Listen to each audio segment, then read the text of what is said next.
دوستو، ایک لمبے انتظار کے بعد پہلی چنگاری ناول کی نئی ایپیسوڈ میں خوش آمدید۔ کچھ وجوہات کی وجہ سے ایپیسوڈ لیٹ ہو گئی۔ اب آپ کو اس ناول کی 2 ایپیسوڈ ملا کریں گی اور آپ کا گلہ دور کیا جائے گا۔ یہ ناول ادھورا نہیں چھوڑا جائے گا۔ سب دوست نا امید نہ ہوں۔ چلتے ہیں آج کی مزیدار ایپیسوڈ کی طرف۔ Welcome to my house dear Yasir. Preeti امیر ہونے کے ساتھ ساتھ دل کی امیر ترین لڑکی تھی۔ اس میں تکبر یا مغروری کی ایک جھلک بھی دکھائی نہیں دیتی تھی، بلکہ وہ مجھے ایسے ٹریٹ کر رہی تھی جیسے میں اس کی آئیڈیل شخصیت ہوں، جس سے ملنے کی خوشی میں وہ پرمسرت ہونے کا اظہار کر رہی ہے۔ میں مسکرا کر تھینکس کہہ کر اس کے ساتھ ڈرائنگ روم میں داخل ہوا۔ ڈرائنگ روم بھی شاندار انداز میں سجایا گیا تھا۔ ہر ایک شے اپنی اپنی جگہ پر نہایت نفاست سے سجائی ہوئی تھی۔ ڈرائنگ روم کا جائزہ لیتے ہوئے میں نے محسوس کیا کہ ہم دونوں کے علاوہ وہاں تیسری کوئی جنس نہیں تھی، مگر اگلے لمحے میرا خیال غلط ثابت ہوا جب ایک خوبصورت سا لمبے بالوں والا ٹامی بھاگتا ہوا پریتی کے پاس آ کر اس کے پاؤں چاٹنے لگا۔ پریتی نے جھک کر کم آن مائی بیبی کہہ کر اسے اٹھا کر اپنے سینے سے لگا لیا۔ ٹامی وفاداری کا ثبوت دیتے ہوئے اپنی لمبی زبان نکال کر بھرے انداز سے پریتی کی گال چاٹنے لگا۔ پریتی مسکراتے ہوئے بولی، ناٹی بو آئے، وہ دیکھو ہمارے کتنے پیارے گیسٹ آئے ہیں، ان کو ویلکم نہیں کرنا۔ اینڈ یاسر، یہ میرا ناٹی بو آئے جانو ہے؟ میں یہ دیکھ کر حیران رہ گیا۔ پریتی کی بات سن کر ٹامی اس کی گود سے کھسک کر نیچے اتر کر میری جانب بڑھ کر میرے پیروں میں آ کر میری جانب دیکھ کر مخصوص آواز میں بھونک کر میرے پیروں کو چاٹنے لگ گیا۔ ٹامی بظاہر تو جانور تھا، مگر اس کا ویلکم کرنے کا سٹائل دیکھ کر اس نے مجھے جھک کر اسے اٹھانے پر مجبور کر دیا۔ میں نے جھک کر اسے اٹھا کر اپنے ساتھ لگا لیا۔ اسی دوران اچانک ٹامی نے ناک سکڑتے ہوئے کچھ سونگھنا شروع کر دیا، جیسے اسے مجھ میں سے کوئی خاص بو محسوس ہو رہی ہو۔ اگلے لمحے وہ ایک دم سے میرے پاؤں سے نکل کر نیچے چھلانگ مار کر میری ٹانگ کے ساتھ اگلے پاؤں لگا کر پچھلے پیروں پر کھڑا ہو کر میری ران کو سونگھنے لگ گیا۔ اس کی حرکت کو دیکھ کر مجھے یاد آیا کہ جس جگہ ٹامی ناک سکڑتے ہوئے کچھ سونگھنے کی کوشش کر رہا ہے، یہاں تو میں نے ہتھیار لگایا ہوا ہے۔ شاید اسے اس سے کسی شے کی بو محسوس ہوتی ہو، اس لیے وہ ایسے ری ایکٹ کر رہا تھا۔ ٹامی کی حرکت مجھے الجھن میں ڈال رہی تھی۔ اس سے پہلے کہ ٹامی مزید کچھ کرتا، پریتی نے جلدی سے آگے بڑھ کر اس کے پیٹ کو بازو میں لے کر اسے اٹھا لیا۔ ٹامی ایک دم میری جانب دیکھ کر بھونکنے لگ گیا۔ اس بار وہ خصلی انداز میں بھونک رہا تھا، جیسے وہ اپنی مالکن کو کسی خطرے سے آگاہ کر رہا ہو۔ پریتی اسے ڈانٹتے ہوئے خاموش رہنے کا کہنے لگی، مگر وہ تسلسل سے بھونک کے جا رہا تھا۔ پریتی پریشان ہوتے ہوئے بولی، اسے کیا ہو گیا؟ پہلے تو کبھی اس نے ایسا ری ایکٹ نہیں کیا۔ سوری یاسر سر، پلیز اب بیٹھیں، میں اسے اس کے کمرے میں چھوڑ کر آتی ہوں۔ یہ کہہ کر پریتی سامنے کمرے کی طرف چلی گئی۔ پہلے تو میں پریتی کو اس کے جانور ٹامی کے بھونکنے کی وجہ بتانے لگا تھا کہ شاید یہ میری ران میں لگے ہتھیار کی وجہ سے ایسے ری ایکٹ کر رہا ہے۔ پھر کچھ سوچ کر میں خاموشی سے صوفے کی جانب بڑھ گیا۔ صوفے پر بیٹھتے ہوئے پہلی دفعہ میری پریتی پر نظر پڑی۔ قد 5 فٹ 6 انچ۔ اس کے جسم کے نشیب و فراز سے لگتا تھا کہ وہ فٹنس کے لیے جم کرتی ہے۔ پریتی نے سامنے والے کمرے کا دروازہ کھول کر اپنے جانو ٹامی کو کمرے میں چھوڑا۔ دروازہ لاک کیا اور واپس مڑی تو ہم دونوں کی نظریں آپس میں ٹکرا گئیں۔ تب پہلی ہی نظر میں میری عقاب نظروں نے اس کا ایکس رے کر لیا تھا۔ اس کی موٹی آنکھوں میں خالص دیسی شراب کا نشہ جھلک رہا تھا۔ اس کے ہونٹوں پر مستی کی لالی، گالوں پر جوانی کے نشے کی رنگینی جھلک رہی تھی۔ چال میں کمر کی لچک اس کی چڑھتی جوانی کی دلیل پیش کر رہے تھے۔ نظروں کے ملاپ سے اس کے گلابی ہونٹوں پر معنی خیز مسکراہٹ نے مجھے کئی طرح کی خوش فہمیوں میں مبتلا کر دیا تھا۔ میری توجہ پریتی کی جانب تھی کہ اسی دوران مجھے اپنے پیچھے آگ محسوس ہوئی۔ میں نے چونک کر پیچھے موڑ کر دیکھا تو آنٹی ہاتھ میں مشروب کی ٹرے پکڑے آتی دکھائی دی۔ اگر بروقت آنٹی کی انٹری نہ ہوتی تو شاید میں پریتی کی نظروں کے سحر سے باہر نہ نکل پاتا، جس کے نتائج نہ جانے کیا نکلتے۔ آنٹی نے ایک نظر مجھے دیکھ کر ٹرے ٹیبل پر رکھی تو میں نے دونوں ہاتھ جوڑ کر آنٹی کو سلام کیا۔ آنٹی نے سر ہلا کر منہ میں کچھ بڑبڑایا اور وہاں سے جانے لگی تو پریتی نے آنٹی کو مخاطب کرتے ہوئے کہا، سنو، تم اپنے کوارٹر میں جا سکتی ہو۔ اگر کسی چیز کی ضرورت ہوئی تو میں خود ہی مینیج کر لوں گی، اور چوکیدار کو بول دینا کہ اگر کوئی بھی مجھ سے ملنے آئے تو اسے کہہ دینا کہ میں گھر پر نہیں ہوں۔ آنٹی نے ادب سے سر جھکا کر اچھا چھوٹی بیبی کہا اور باہر چلی گئی۔ پریتی مسکراتے ہوئے میرے سامنے آ کر بیٹھی، دونوں ہاتھوں کی انگلیوں کو مروڑتی ہوئے جذباتی انداز میں بولی، यासिर यकीन करें मुझे अभी तक इस बात का यकीन नहीं हो रहा कि मैं इस शख्सियत के सामने बैठी हूँ जिसे मिलने के लिए मैं इतनी एक्साइटेड थी कि आपको बता नहीं सकती। मैंने मुस्कुराते हुए कहा, मैं तो नाचीज सा बंदा हूँ, ये तो आपकी मेहरबानी है कि आप मुझे इतनी इज्जत बख्श रही हैं। प्रीति बोली, सर प्लीज ऐसी बातें न करें, इज्जत तो आपने मुझे बख्शी है। मेरे गरीब खाने पर तशरीफ लाकर जब पहले दिन ईद कोर मेरे पास पहुंची थी, तब से गुज़िश्ता 2 दिन कबल तक शायद ही कोई दिन, कोई लम्हा ऐसा गुजरा हो कि वो आपकी बात ना करती हो। आपने इसे जिस मुसीबत से निकाला है, इसका तो बनता ही है, मगर मैं आपका ये एहसान जिंदगी भर नहीं भूल पाऊंगी। भगवान ने आपको इसकी मदद के लिए भेजा था, वरना जिस जगह वो पहुंच गई थी, शायद सारी जिंदगी वो वहां से निकल ना सकती थी। अगर आपको बुरा ना लगे तो मैं आपके हाथ चूम सकती हूँ। प्रीति न जाने किस सोच के तहत ये बात कह गई थी, मगर उसकी इस बात ने मुझे उलझन में डाल दिया था कि इसे क्या जवाब दूं।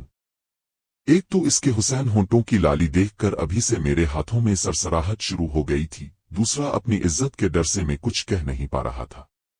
मैं शर्मीली लड़कियों की तरह हाथों को मसलते हुए गहरी सोच में गुम था कि अचानक प्रीति उठकर मेरे करीब आई, मेरे हाथ पकड़कर बोली, सर प्लीज भगवान की किस्म ये मेरी दिली ख्वाहिश है कि इस महान हाथों को चूम लो जिन हाथों ने एक बेगुनाह लड़की को गुनाह की दलदल से निकाला है। मैं इसकी जानिब देखकर बोला, देखिए आप मुझे हद से ज्यादा ऊंचा मकाम दे रही हैं, मैं तो एक आम सा बंदा हूं। इस वक्त जो मेरे बस में था मैंने कर दिया, इसमें मेरा तो कोई कमाल नहीं। प्रीति मेरी बातों का जवाब देने के बजाय मेरे दोनों हाथ ऊपर करके अकीदतमंदाना अंदाज में चूमने लगी, अपने दोनों रुखसारों के साथ मेरे हाथों को मसलने लगी। इसके होंठों की गर्मी और गालों की नरमी ने मेरे अंदर थरथली मचा कर रख दी थी। प्रीति के मेरे बारे में क्या जज्बात थे ये तो मुझे मालूम नहीं था, मगर उसकी इस हरकत ने मेरा सत्यानाश करके रख दिया था। मेरे हाथ चूमकर वो पीछे हटी, दोनों हाथ जोड़कर बोली, यासिर सर मैं शर्मिंदा हूं कि आपकी इजाजत के बगैर मैंने ये हरकत की, मगर मैं अपने जज्बात के हाथों मजबूर थी, खुद को रोक नहीं सकी। मैं जल्दी से उठकर उसके बंधे हाथों को पकड़कर खोलते हुए बोला, ये अब क्या कर रही है? प्लीज ऐसा मत करें, क्यों मुझे शर्मिंदा कर रही है? आपने इस मुश्किल वक्त में मुझ पर इतना बड़ा एहसान किया है कि मुझे अपने घर ले आए, इसके बदले मुझे आपका शुक्रिया अदा करना चाहिए। मेरी बात सुनकर प्रीति चौंक कर कुछ याद आने पर बोली, सॉरी सर मुझे याद ही नहीं रहा, आप शायद किसी परेशानी में मुब्तला थे। ये कहकर प्रीति ने मुझे बैठने का कहा और साथ मशरूब का गिलास उठाकर मुझे पेश कर दिया।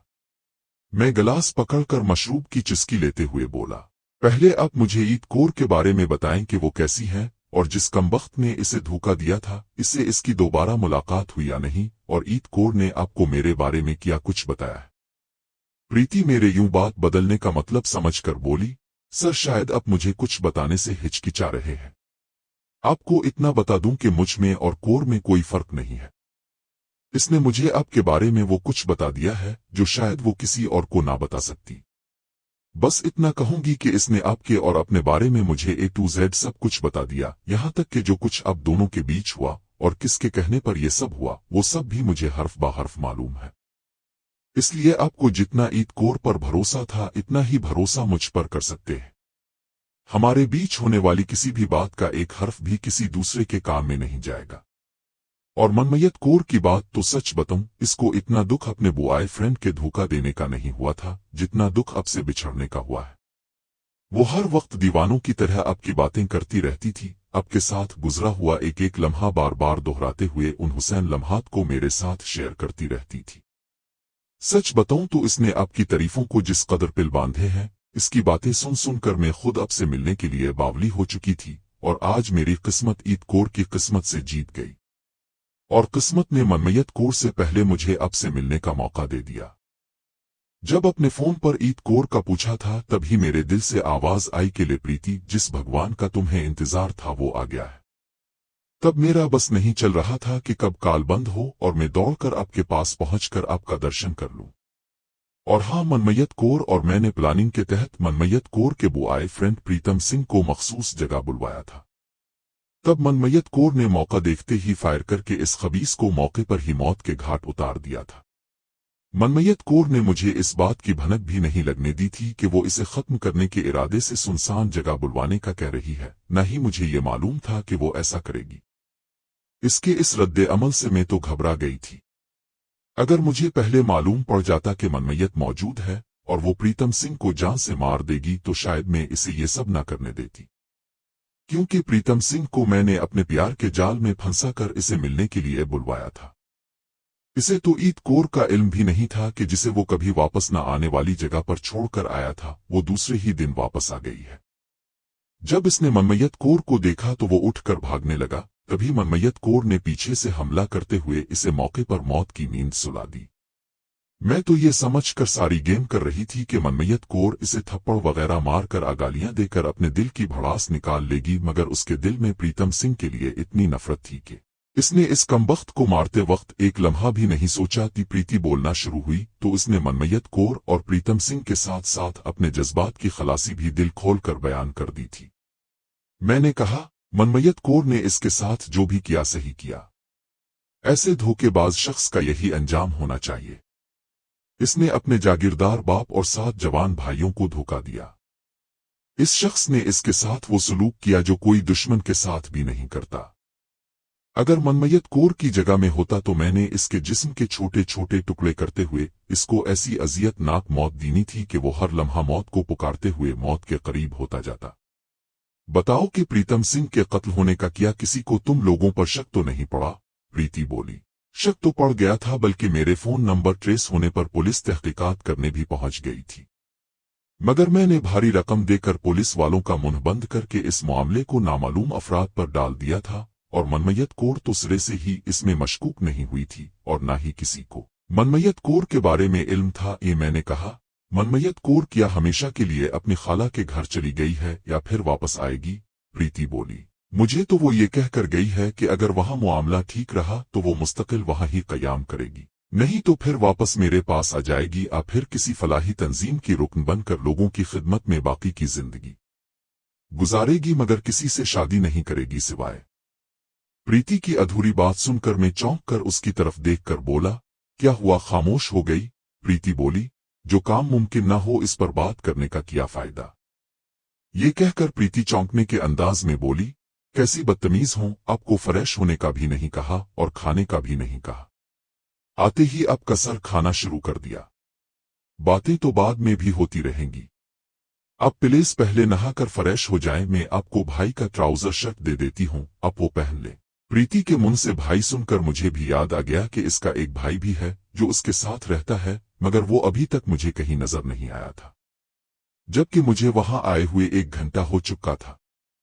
इस तशनगी को दूर करने के लिए मैंने इससे पूछ ही लिया। हाँ, मुझे याद आया, मनमय्यत कौर ने मुझे बताया था कि आपका भाई भी आपके साथ ही रहता है, मगर वो मुझे नजर नहीं आ रहा, कहीं बाहर गया है। प्रीति मुस्कुराते हुए बोली, जी बिल्कुल, आपने दुरुस्त सुना, मेरा बड़ा भाई मेरे साथ ही रहता है, मगर वो पिछले वीक कनाडा गया है मम्मी पापा से मिलने और कुछ प्रॉपर्टी के डॉक्यूमेंट साइन करवाने थे। नेक्स्ट वीक वापस आ जाएगा। अगर वो यहाँ होता तो आपसे मिलकर इतना ही खुश होता जितना खुश में हुई हूँ। अब वो जल्दी से फ्रेश हो जाए, मैं कपड़े निकाल देती हूँ, फिर मिलकर खाना खाते हैं। ये कहकर प्रीति सामने कमरे की तरफ इशारा करते हुए बोली, आए मैं आपको कमरा दिखा देती हूँ। मैं उठकर उसके साथ सामने कमरे की तरफ चल पड़ा। प्रीति की बातों से जहां तक मैं समझ सका था वो हद से ज्यादा मेरे करीब होने की कोशिश कर रही थी, मगर अभी तक इसने ना तो ऐसी कोई बेहुदा हरकत की थी जिससे मुझे इसकी नीयत का सही अंदाजा हो सकता, और ना ही इसके चेहरे के तासुरात और ना ही आंखों में हवस की भूख देखी थी। जहां तक इसकी फिगर का अंदाजा था वो तकरीबन 20 साल के करीब जवान खूबरू दोशीजा थी, और कमाल की बात यह थी कि जिस तरह का इसका लाइफ स्टाइल था ऐसी लड़कियां जल्दी करके किसी के मुंह नहीं लगाती थी, मगर वो तो पहले से मेरी राह में आंखें बिछाए बैठी मेरी आमद की मुंतजिर थी। कमरे में दाखिल हुआ तो कमरे में जहाजी साइज का बेड लगा हुआ था, जिसके गद्दे की ऊंचाई को देखकर मुझे दिल्ली के 5 स्टार होटल के इस 5 स्टार कमरे में लगे बेड की याद आ गई। कमरे में बेड ड्रेसिंग टेबल था और दीवार में छोटी सी अलमारी के अलावा बेड के बिल्कुल सामने दीवार पर LCD और नीचे म्यूजिक सिस्टम पड़ा था। कमरे की दीवार पर लगे डेकोरेशन पीसेस ने कमरे की सेटिंग को निहायत उम्दा बनाया हुआ था। कमरे को देखकर मुझे यकीन हो गया कि यह कमरा आ तो प्रीति का है या फिर उसके भाई के जेर इस्तेमाल है। प्रीति मुझे कमरे का जायजा लेते देखकर बोली, कैसा लगा मेरा रूम? मुझे तो पहले ही शक था। प्रीति की बात सुनकर बेइख्तियार मेरे मुंह से निकल गया, आपकी तरह। मेरी बात सुनकर प्रीति जिस अंदाज में चौंक कर बोली, क्या कहा? इसके चौंकने का अंदाज देखकर मुझे लगा कि मेरे से चौक हो गई है। मैं बौखलाहट में बोला, मेरा मतलब कि बहुत अच्छा, जैसे आप बहुत अच्छी हैं। मेरी बात सुनकर और मेरी कैफियत देखकर प्रीति दोनों हाथ बांध कर लहराते हुए बोली, बस सिर्फ अच्छा ही है। तब तक मैं खुद को संभाल चुका था, मुस्कुराते हुए बोला, सो स्वीट, बहुत प्यारा, हर शय ही कमरे के हसन को चार चांद लगा रही है। प्रीति मानी खेज नजरों से मेरी जानिब देखते हुए बड़े आराम से बोली, और मैं? प्रीति के इस सवाल ने वाकई मुझे चौंकने के साथ साथ आने वाले तूफान की पेशगोई कर दी थी। मैं ना समझने वाले अंदाज में बोला, क्या मतलब? मैं समझ नहीं सका। प्रीति तंजा अंदाज में मायूस कुन अल्फाज में सर झटक कर गहरी सांस लेते हुए बोली, अच्छा छोड़ी, मैं भी पागल हूं, फिर से आपको बातों में लगा लिया। वो सामने वॉशरूम है, टॉवल वगैरह सब कुछ अंदर मौजूद है। आपके बाहर निकलने तक ट्राउजर शर्ट बेड पर मौजूद होगा। मैं वैसे भी अभी किसी मौड में नहीं था, क्योंकि मुझे अपने जिस्म से पसीने की महक उठती महसूस हो रही थी। इसलिए मैं प्रीति की बातों को और उसके रिएक्शन को नजरअंदाज करके शुक्रिया अदा करके वॉशरूम की तरफ बढ़ गया। कुछ देर तसल्ली से नहाकर मैं खुद को काफी हद तक फ्रेश महसूस करने के बाद टॉवल से जिस्म खुश्क करके बॉडी स्प्रे लगाकर वॉशरूम से बाहर निकला तो बेड पर पड़े ट्राउजर शर्ट को उठाकर पहनने लगा।